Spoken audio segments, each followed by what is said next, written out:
we can. Let me see. Do you see think the little it's okay. recording? Yeah, on the top. Okay, perfect, great. So thank you very much, Herbert, for joining us for this. We'll talk about how we can weather the storm of this current corona crisis. I have seen your article about the coronavirus survival guide for startups, and that's why you are here today. And I think it's helpful for everyone out there that is currently going through this crisis with their startup or with their small business to kind of see how we can go through this together. And so maybe you can quickly introduce yourself, who you are, what you've done in the past, and then yeah, we go into the discussion. Okay. Well, thanks for having me. Very nice, and cool that it worked that quickly. My background is in computer vision. I made a PhD at ETH Zurich back in 2006, and where I was working in finding correspondences between two images of the same scene, which can be used then as in object recognition or 3D reconstruction and several other computer vision applications. We then took this technology together with my co-founder Theo Quack and created the first cloud-based image recognition engine, Kuaba. And that was pretty early. You have to imagine it was on the way before Google came out with any cloud-based services and so on. So we had to fight for customers at that time. It was pretty hard actually to have so early customers because there was no need at the time. But we had a couple of very important customers such as Qualcomm and Sony, and we really made it at the end. Then after we sold Kuaba to Qualcomm, I went sailing for 4 years with my family on a sailing boat around the world. And then I came back to Switzerland, joined Magic Leap, and built a team there in digital health space. And today I'm a board member of iFolor, the photo finisher company, and I'm leading the innovation branch of them to see what new products we can make. Thanks. And so basically, we're here today to talk about crisis. So what are your experiences with crisis?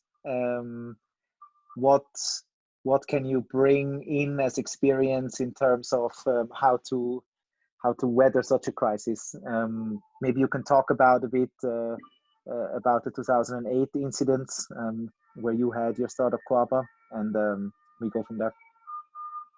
Yeah, it's not a bit of noise. Yeah. Yes, so yeah, the crisis, the 2008 financial crisis hit us pretty hard. There was suddenly all the markets were down. I mean, for investments, it was not possible to get any investment of any kind.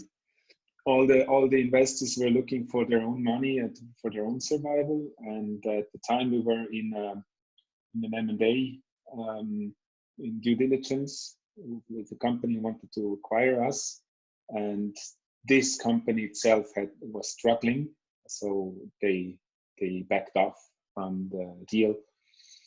And then we basically had to go into survival mode ourselves as well. It was pretty hard. And I mean, you can imagine running a startup company is already pretty hard. It's hard to do a startup company. So there's maybe this picture out there that's something easy and you just need to do this. You come up with your idea, but it's not easy. It looks from outside maybe easier, but it's pretty hard to run a startup company. And in times of crisis, it's even harder. So it's like you really need to shift into like a survival mode to do everything you can to stay alive. And so in this, when you realized that something's going on, I mean, what's going on in your head, and how do you cope with it? I mean, what was your first reaction, and what were kind of your first measures? I mean, what's going through your head? Well, I don't remember exactly, I must say. It was just something that built up as well as now. I mean, some people are not aware that happened. I mean, they still think, okay, it's going to be over in like 2 weeks. It's not. And that's the danger, actually. We really need to act fast to save now the money, to extend the runway of the company. I mean, as a startup company, most of them are probably not profitable. They depend on money that is on a bank account. If you're in the lucky situation to have a running business, which is where the market is not touched or not influenced by this the current situation, then you have a better situation at that time. But the startup company needs money from investors, or maybe it can switch to bootstrap mode or survival mode to sell like hell. And but for us that was not the case, so we depended on the investors' money. We had to, well, we could sell our products, so we sold them as much as we could, of course, but still it wasn't enough at the time. In your article, you talk about that one of the first things was kind of reducing the cash burn. I mean, as we all know, cash is kind of the lifeblood of every company, and then especially at a startup, it's even more crucial. What did you do specifically, and then maybe what do you think? How would you extend that to the current situation when we just talk about actually reducing cash burn? Yeah, so there's actually two sides. It's not only reducing the cash burn, but it's also maximizing the cash income that can extend the runway. Cash is the fuel of a startup company. If you're running out of cash, it's over. And so the longer you can run on that fuel, the better it is. And therefore, it's important to reduce cash burning and maximize the cash income. And what we did first was not paying any invoices anymore. I mean, that's the first thing you can do. At some point, you will have to, of course. I mean, it's illegal to not paying invoices, but then maybe you can negotiate some discounts with your providers. That's one thing. I mean, everyone is in the same situation, and it's understandable. And you say, hey, you're just running out of cash. I can only pay half of it, of what you're asking. So renegotiate every contract you have. And so that's what we did, and reduce wherever we could. We reduced the cash burn. So I remember talking to the employees and saying, guys, we don't have enough money. We really need to reduce it. And the one thing could be on your salary. It's like an investment you do, like a credit that you give to the company, which will pay back. But obviously all the insurances, and so we had to pay full, and that's really important. And the team was pretty motivated, and I'm still very, very thankful for the team that they went into this adventure. And of course myself as well. I mean, I paid a bare minimum, less than minimum wage to myself, and but it was running. And then also, as we were lucky to be an ETH spin-off company, so we could put 1 or 2 people on an ETH contract. So they were working for ETH then, but at least we didn't lose them. And there were some common projects as well, so it actually really helped us at the time. And yeah, we were looking at short work as well, but I don't remember actually whether we did it or not. It's something. The bad thing about the short work is you have so much work to do as a startup. You need to sell like hell, and you need to do everything you can to bring the product forward. So if you do short work, the resources, the employees, they cannot work more.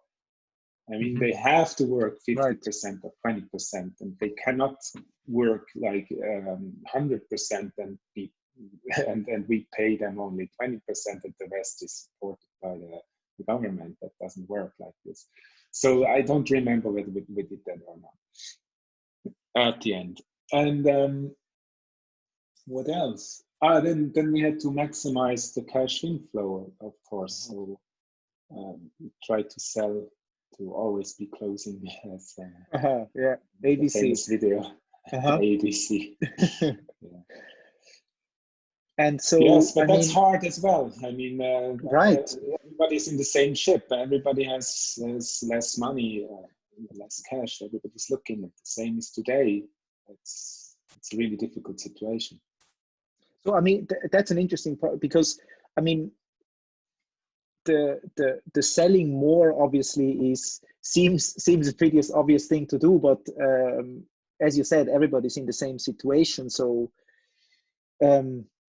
how do you communicate that also to potential clients? I mean, obviously, you also need to show a bit of empathy towards the situation and maybe the situation the potential client is in. I mean, did you go as aggressively with sales even during the crisis? Or, I mean, how did you phrase that? I mean, if you kind of compare it to today, everybody's in the shits.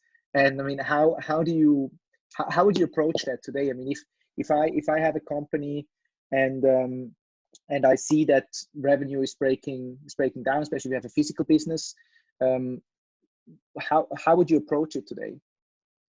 So today it's a bit different as it was 2008, because the lifestyle of people changed drastically and their consuming behavior changed as well.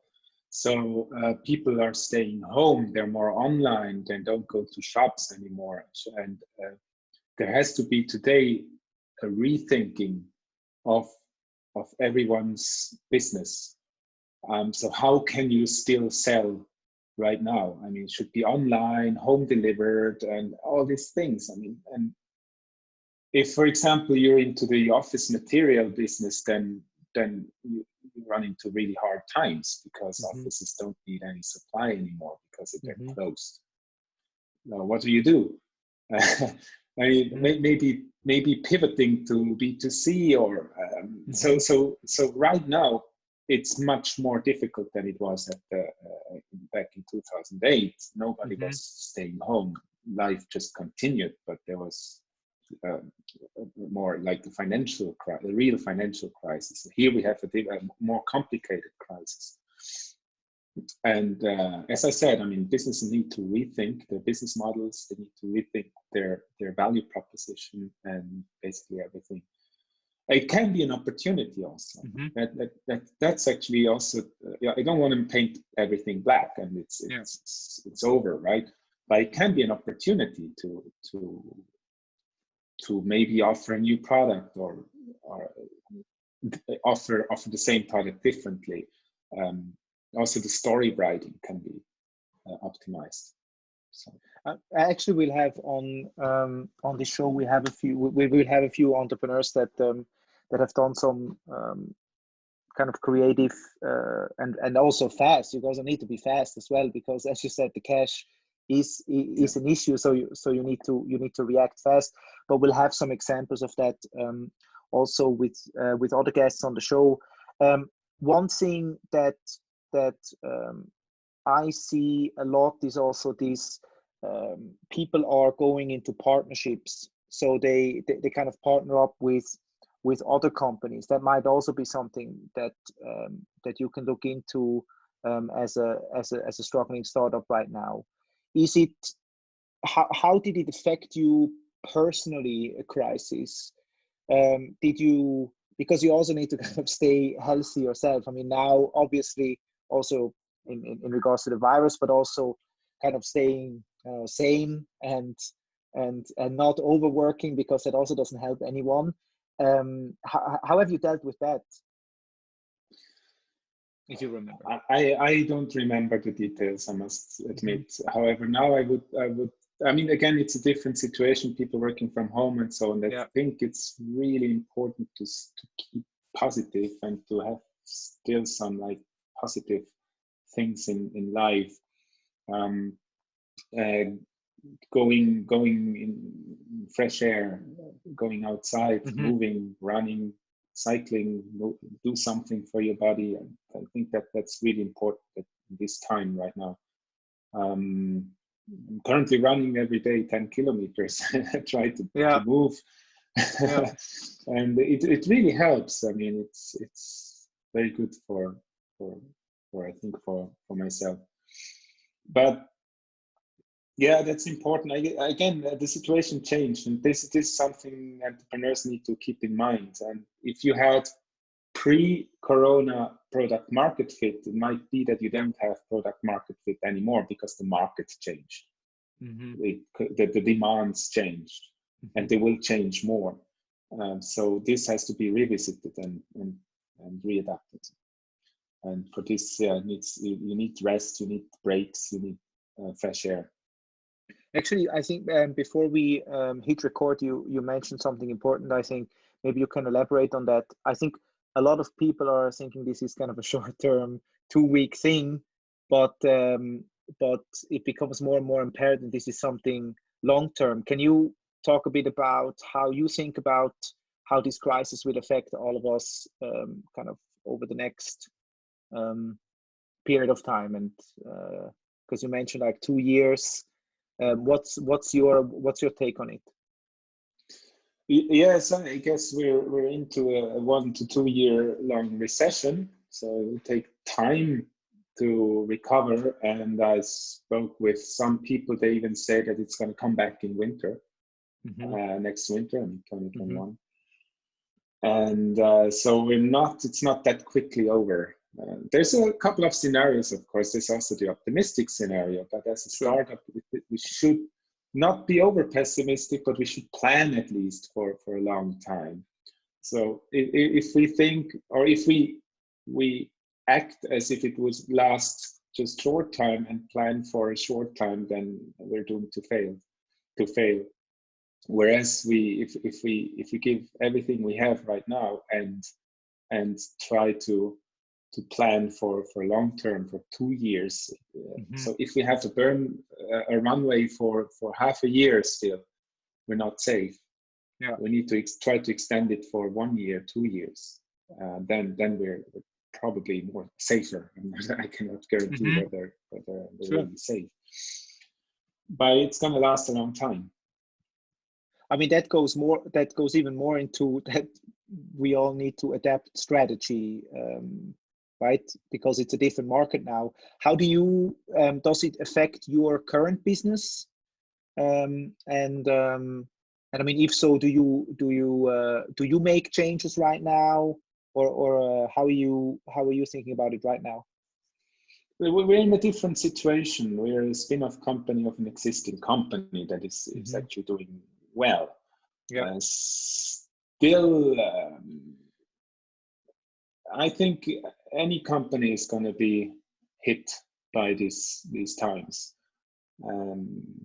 I cannot forecast or do any forecasts about iFolor, and not in the position to do that as well.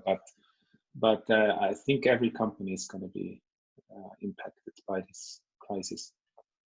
How do you now approach the communication towards employees, or what do you recommend entrepreneurs to communicate? I mean, because it can sound kind of scary, right, to say like, hey, we're in for a big change, it's going to take 2 years, but on the other side, it's also a bit about transparency and not painting a picture that is not really accurate. So how do you approach it, or how did you approach it in the past? Yeah, it's a good question. So in the past, we were very transparent. So I mean, I think that's being honest is something that you have to be with your team. It's a small team. We're all in it together, and we have to be transparent. But also, it's important that you keep faith. You spread that hope as a founder, and say, "Hey, we're gonna do it. We're gonna make it. Don't worry. It's all gonna be fine." And then you work the hell out of it you kill yourself, as Tim Ferriss says, to make it a success. Right. I mean, not literally killing, but No, I mean, you don't get around the hard work. That's, I guess Yeah. that's a given. That's a given. So this, we're also kind of already coming to an end of our short episode here. Is there anything that, any closing words that you would like to kind of give out there to the startups and small companies, from your experience, and kind of giving on the way to the next 2-3 months or longer? I'll try to formulate this. First of all, stay healthy, you and your family. And second, we need to shift in our mind to a survival mode. And maybe I can best picture this with sumo fighters or something. They do everything that they don't land on their back. I mean, everything. So now we really need to do everything possible, even against the rules, still in the legal part, of course. But I mean, there can be some hacks applied. So we really need to be creative and fight to not die. Actually, now that you mentioned that, you mentioned at the very end of your article, you mentioned these kind of wartime CEO mindset. Is this what you're talking about? What does that ethos really entail? Yeah, it's a mind shift to go into wartime. That means it's not the peacetime anymore. It's about the survival thinking that I mentioned. So really doing everything to keep afloat, and even if it's something that's not usually done, and yeah, and you go in fight mode and not in the flight mode. It's time to be proactive and creative now as well, I think. Yes, exactly. All right, thank you very much, Herbert, for your time, and yes, also from my side, wish you all the best, and the audience who will be listening to this, all the best, and we'll keep fighting. Keep safe and fighting. Yeah, thanks a lot. Cheers. Thank you, Herbert.